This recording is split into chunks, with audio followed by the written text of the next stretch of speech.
आइए सबसे पहले बात कर लेते हैं कांग्रेस की। अरविंदर सिंह लवली का इस्तीफा मंजूर कर लिया गया है। आपको बता दें, पार्टी अध्यक्ष खड़गे ने लवली का इस्तीफा मंजूर कर लिया है। दरअसल अरविंदर सिंह लवली ने दिल्ली प्रदेश कांग्रेस अध्यक्ष से इस्तीफा दिया था और अब उनका इस्तीफा मंजूर किया जा चुका है। अब माना जा रहा है जल्द ही कांग्रेस को नया कार्यकारी अध्यक्ष जो है वो मिल सकता है।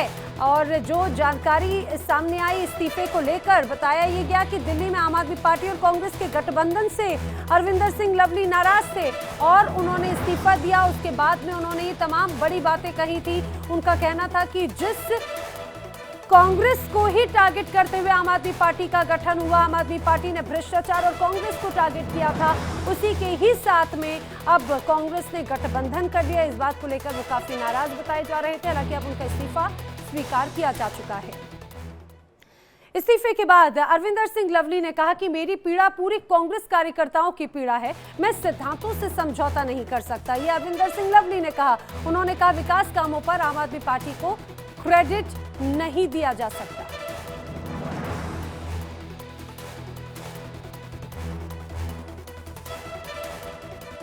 शीला दीक्षित जी की सरकार में जो काम हुए थे उसकी बजाय ये कहें, हमारा स्टैंड जरूर ये था कि हम लोग मिलके चुनाव लड़ रहे हैं, लेकिन कभी कांग्रेस पार्टी और कांग्रेस के वर्कर्स ने ये नहीं कहा था कि हम जो है क्लीन चिट दे रहे हैं या हम लोग जो है स्कूल्स और हॉस्पिटल खोलने का क्रेडिट दे रहे हैं, जो कि वास्तविकता से कहीं दूर है।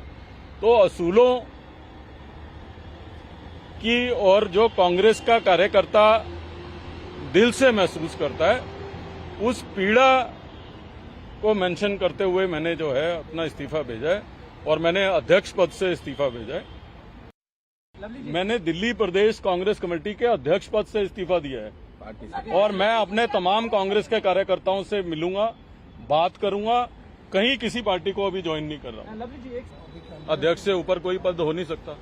तो ये कांग्रेस के लोगों की पीड़ा है ना, उस पीड़ा के लिए इस्तीफा दिया और मैं विस्तार पूर्वक इस पे समय आने पे बात करूंगा आप सबसे।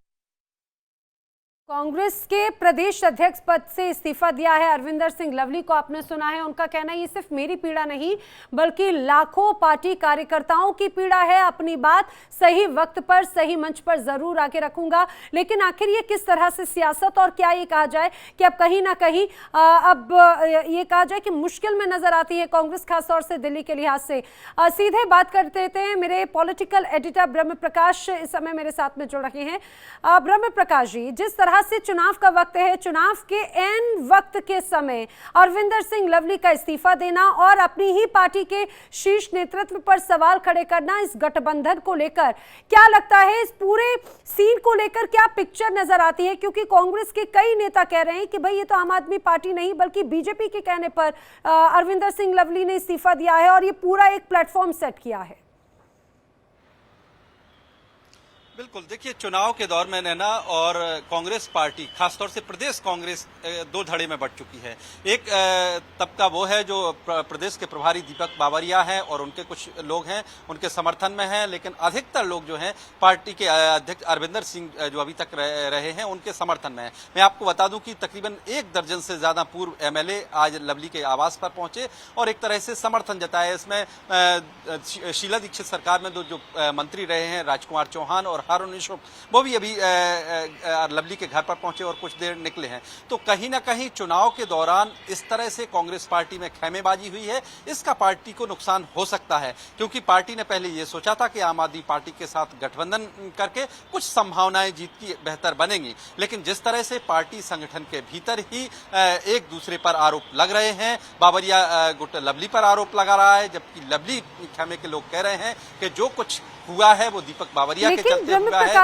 लेकिन ब्रह्म प्रकाश, आज आप ही की रिपोर्ट हमने देखी थी, एक्सक्लूसिव रिपोर्ट आपने दिखाई थी कि जब कांग्रेस के जो कई सीनियर नेता थे वो अरविंदर सिंह लवली को मनाने, उनसे बात करने के लिए पहुंचे थे, तो बाकायदा उनके साथ में बदसलूकी की गई, धक्के देते हुए बाहर निकाला गया। आखिर इस तस्वीर को लेकर क्या मैसेज जाता है लोगों के बीच में, और कांग्रेस कहीं ना कहीं अब इस डैमेज को लेकर किस तरह से गिरती नजर आती है?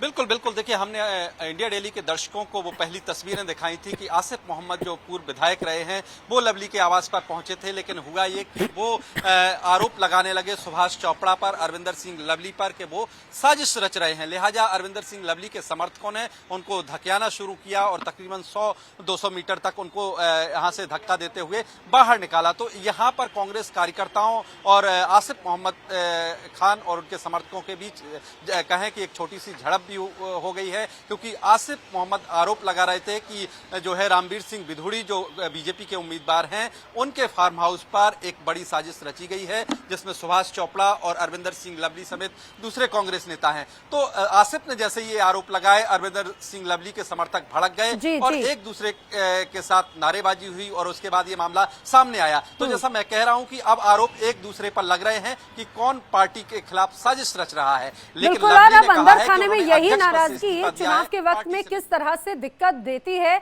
और कैसे ये चिंता कांग्रेस दूर करती है, ये देखने वाली बात है। फिलहाल जानकारी के लिए ब्रह्म प्रकाश आपका बहुत धन्यवाद। लेकिन अरविंदर सिंह लवली ने इस्तीफा दिया और इस्तीफे के साथ ही अब दो खेमों में कांग्रेस बटी हुई नजर आती है। लवली के घर के बाहर समर्थकों ने नारेबाजी की, लवली के आवास पहुंचकर आसिफ मोहम्मद का विरोध किया गया, आसिफ मोहम्मद के साथ में धक्का मुक्की तक की गई। वही तस्वीर सबसे पहले इंडिया डेली लाइव ने आप तक पहुंचाई। अब ये दोनों तस्वीर आप देखिए, अरविंदर के जो समर्थक हैं वो नारेबाजी कर रहे थे। कांग्रेस के पूर्व विधायक सीनियर लीडर आसिफ मोहम्मद जब अरविंदर सिंह लवली से मिलने के लिए पहुंचे तो इन समर्थकों ने कैसे उनके साथ में धक्का मुक्की की, ये तस्वीर भी हम आप तक पहुंचा रहे हैं।